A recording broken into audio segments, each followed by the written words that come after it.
The institutions currently building the new financial system have already marked 2026 as the transition year. It's not a random prediction that they're making. This is a very clear line in the sand saying that everything will be compliant this year. And that deadline is baked into all the frameworks and infrastructure timelines of the organizations actually constructing this thing. It's documented in all of their internal papers. And from my own conversations with people in the know, it's absolutely fascinating that almost nobody in the retail market is actually seeing this. And while everyone is distracted by the prices going down in the crypto market, the biggest players in the space are seeing what's really happening and allocating their funds appropriately. There's a huge amount of capital going into this, and we're going to talk about this whole move today. You might have seen over time, if you've been in crypto, this narrative about ISO 20022. You might have also seen conversations about the MiCA bill, the Genius Act, all of these things. Most people look at these as interesting events, but for the wrong reason. The reason they should be interesting, the reason they're exciting, is because this is the actual system moving and updating and changing with these deadlines. And if you look at them individually, you might think they're kind of boring. But when you piece them all together, you can see exactly what's happening. You can clearly see that compliance is of top priority to the institutions at the time where they're actually putting them all into place. I've been speaking to people at these institutions and people in the know. They're coming on this channel very soon, by the way, for some interviews. But in a recent conversation I had, we just couldn't believe how the retail market weren't seeing what we were seeing. And it's a common thread. All the institutions are talking to each other at events and on the phone or in meetings, and they're equally as surprised that nobody's seeing this. The difficult part is being in the right assets to ride this wave. But at least if you can see it coming, you're always just going to be in a better position than people who don't see it coming. And that's 99% of people, unfortunately. And over my years in crypto, I've really noticed that the serious infrastructure that gets built always happens when interest is low. And that is always way before the narrative, the public narrative goes live. Of course, you want to be positioned before that goes mainstream because if you're buying when the mainstream pays attention to it, you're already too late. And it's no coincidence that I started my 10x challenge, turning £50,000 into £500,000 in a year, right at this time. I think this is a generational opportunity that we're about to see unfold. And right now, we are early. But in a few months' time, we might not be. That's why I set up a whole automation process to buy my cryptos with an automated logic and decision-making system. And I've put everything that is going on in my world right now to 10x my portfolio in my 10x dashboard. You can see that using the link in the description. Okay, so we've established that this is a phase that nobody's talking about, that we are currently early to. But what is the thing that these institutions are looking for when they're entering these markets? And it's a big discovery that I've kind of come across. And for many years, I was all about technology and saying that, ultimately there's a survival of the fittest, a natural selection, if you will, that the best technology will win. And in my mind, actually, that is too binary of an outcome. But now I've developed that thought process, and I do believe that that is too binary of a decision or a theory. It's not simply a case of bad technology won't win and good technology will win.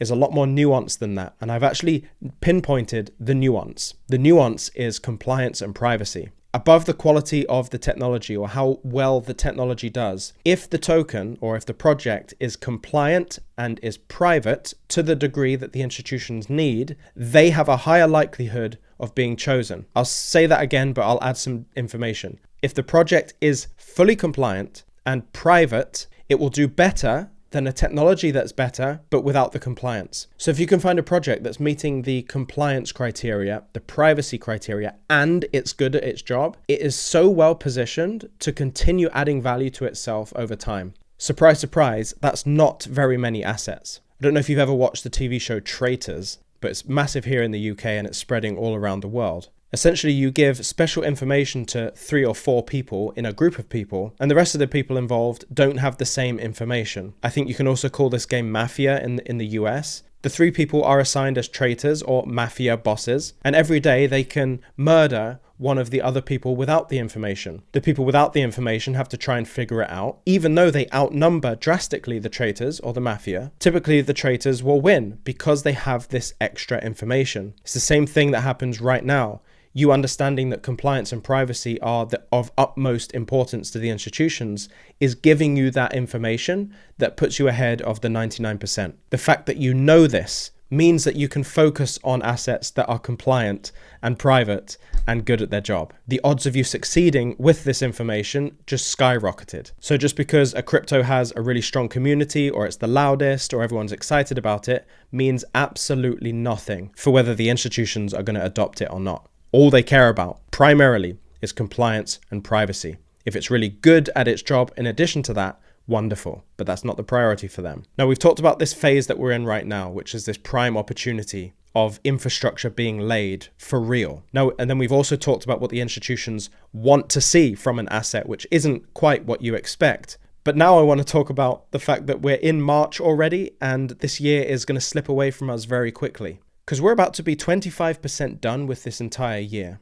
meaning you don't have long to take action on this. All these assets that meet compliance and meet privacy and are good at their job are currently undervalued. People still haven't caught up. And I'm not saying that miraculously at the end of the year, everyone's going to realize it and then start investing at the end of the year. I think we get to about the middle of 2026. So basically suggesting we're 50% of the way through this opportunity. I think we start seeing the prices start picking up again and value starting to come back into the market at the middle of the year. And that will continue from the middle of the year all the way up to the peak of the bull market the next time round. What I'm suggesting is that there is urgency here for you to be paying attention and accumulating the assets that meet the criteria of the institutions. We're running out of time. I'm not saying it very lightly.